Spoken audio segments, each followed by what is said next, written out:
पंतप्रधान नरेंद्र मोदी जी ने आने के बाद चैत्य भूमि का दर्शन लिया, जहां परम पूज्य डॉक्टर बाबा साहब अम्बेडकर का आखिरी ये हुआ था। और सभी दलित समाज के लिए पूरे भारत के बहुत ही संवेदनशील चैत्य भूमि है। वहां जाके पंतप्रधान नरेंद्र मोदी जी ने नमन किया, सावरकर जी के स्मारक पे गए, बाला साहब ठाकरे के स्मारक पे गए, और उसके बाद जो ये सभा हुई तो एक बहुत ही बड़ा मैसेज पूरे देश में जा चुका है कि अगर देश की प्रगति करनी है तो मोदी जी के सिवाय दूसरा पर्याय नहीं है। ये एक हो गया। जो लोग हमारे विरोधी दल कांग्रेस और ये नकली शिवसेना, जो इंडिया के लोग जो बातें कर रहे हैं कि अगर 400 पार आते हैं तो संविधान बदला जाएगा, आज उनको मोदी जी ने अपने कृति से एक बहुत बड़ा उत्तर दे दिया है कि जिस महामानव ने ये संविधान लिखा है उस महामानव के प्रति उनके दिल में बहुत बड़ी श्रद्धा है, और वो श्रद्धा उन्होंने दिखा दी। और वो तो कहते ही है कि मैं तो संविधान बदलने का तो सवाल ही नहीं पैदा होता। तो आज उनको भी एक बहुत ही बड़ा झटका और बहुत ही बड़ा एक उत्तर मोदी जी के कृति से मिल गया।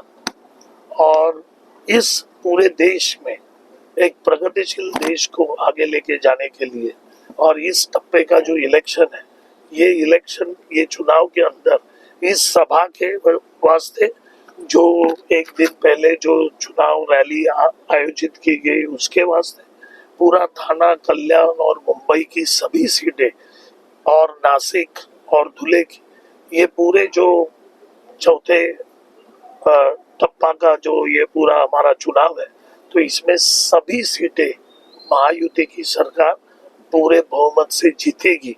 और ये जो आज की सभा हो गई है, इसने तो चार चांद लगा दिए। इससे हमारी जो मार्जिन है जीतने की, ये और बढ़ने वाली है, क्योंकि ये मोदी जी का करिश्मा है। ये मोदी जी की पूरी एक लोगों के दिल को छू लेने वाली जो एक उनकी आदत है, उससे इस चुनाव में बहुत फर्क गिरेगा। लेकिन राजू जी, विरोधक लगातार यही कहते हैं कि महायुति के नेता रोजगार पर बात नहीं करते, विकास पर बात नहीं करते, सिर्फ जाति पाति की राजनीति करते हैं। क्या कहना चाहेंगे इस पर? देखिए, मेरे ख्याल से हमारी जो विरोधक है उनको ये बात समझ में नहीं आ रही है कि जब भी मोदी जी देश को 5वें नंबर से 3रे नंबर पे आर्थिक स्थिति में लेके जाना चाहते हैं, तो जाहिर सी बात है कि जो 5वें स्थिति से हम 3री स्थिति में जाएंगे तो पूरे देश में रोजगार बढ़ेगा, उद्योग धंधे बढ़ेंगे, बहुत बाहर का इन्वेस्टमेंट आ जाएगा, सभी को नौकरियां मिलेगी, एक्सपोर्ट बहुत बड़ा होगा, तभी ही देश 5वें नंबर से 3रे स्थान पे जाता है। तो ये कहने की क्या बात है? जब भी हम बोल रहे हैं कि आर्थिक स्थिति को हम 3रे स्थान पे लेके जाते हैं देश को, तो इसका मतलब है सभी जगह के रोजगार बोलो, महिला सशक्तिकरण बोलो, युवाओं के लिए जो हम लोन देने की बात कर रहे हैं, बिना गारंटी का लोन सरकार दे रही है। आज 70 साल के ऊपर के जो भी इंसान है, कोई भी जात धर्म का हो, उसका इलाज सरकार करेगी, उसका बोझा भी उसके लड़का या लड़की के ऊपर नहीं आएगा। तो ये इस तरीके की जो स्थिति है, इसमें पूरा देश का माहौल सुधर रहा है। सर, आप बताइए, आप भी आज की मोदी जी की भव्य सभा में मौजूद, जनता जनार्दन इतनी भारी संख्या में उपस्थित थी, कैसा प्रतिसाद रहा जनता का? क्या कहना चाहेंगे, क्या लग रहा है? देखिए, जनता का उत्साह, जनता की पूरे चेहरों से पूरा उनका उत्साह दिखाई दे रहा था। ये जो भीड़ है, ये एक भी भीड़ का इंसान को लाया नहीं गया है, वो खुद आया है।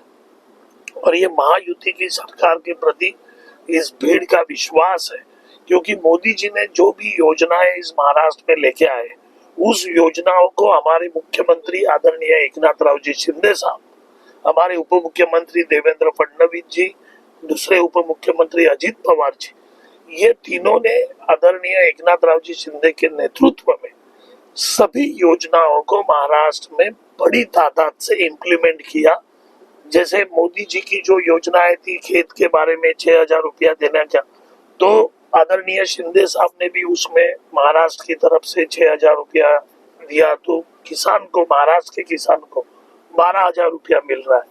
तो इन्होंने जो काम किया है और मोदी जी का काम है, वो सब काम इस आने जो जनता यहाँ आई थी उनके चेहरे पे दिखाई दे रहा था कि कितना उनको आदर है मोदी जी के और महायुति के बारे में, कितना आदर है मुख्यमंत्री जी एकनाथ जी शिंदे साहब के बारे में। तो ये सभी बातों का जो रिजल्ट निकलने वाला है, तो महायुति इस महाराष्ट्र के अंदर 40 से ज्यादा सीटें जीतने वाली है। सर, महाराष्ट्र की जनता से क्या आह्वान करना चाहेंगे? चुनाव आ चुका है, नजदीक है चुनाव, महायुति की सरकार के लिए क्या आह्वान करना चाहेंगे जनता से? देखिए, मैं हमारी जो शिवसेना पार्टी है उसका मैं मुख्य सह प्रवक्ता हूँ। मैं यही आह्वान करना चाहता हूँ कि जो महाराष्ट्र की हमारी जनता है, जो ये आखिरी मैदान का जो चुनाव है, इसमें बड़ी तादाद से वोटिंग के लिए बाहर निकले। जितने वो लोग वोट करेंगे उतना देश के प्रति उनका सम्मान वो करते हैं, ऐसा साबित होता है। और जो महायुति की सरकार ने इस महाराष्ट्र में एकनाथ राव जी शिंदे के नेतृत्व में जो काम किया है, पंतप्रधान नरेंद्र मोदी जी ने देश में और महाराष्ट्र में जो भी काम किया है, उस काम के प्रति आपका एक जो विश्वास है वो जताने के लिए आपको वोट करना है और बड़ी तादाद में महायुति के सभी उम्मीदवारों को आप जिता के लीजिए, क्योंकि आपका जो वोट है वो उम्मीदवारों को वोट नहीं जा रहा है, वो वोट सीधा जा रहा है पंतप्रधान नरेंद्र मोदी जी के पास। वो वोट जा रहा है प्रधानमंत्री नरेंद्र मोदी जी को तीसरी बार प्रधानमंत्री बनाने के लिए। तो आप सभी को निवेदन है कि आप बड़ी तादाद से वोट कीजिए और महायुति के हमारे सभी उम्मीदवारों को भारी बहुमत से जिता दीजिए। क्या लगता है इस बार पंतप्रधान नरेंद्र मोदी जी हैट्रिक करेंगे? ये तो 100% सही बात है।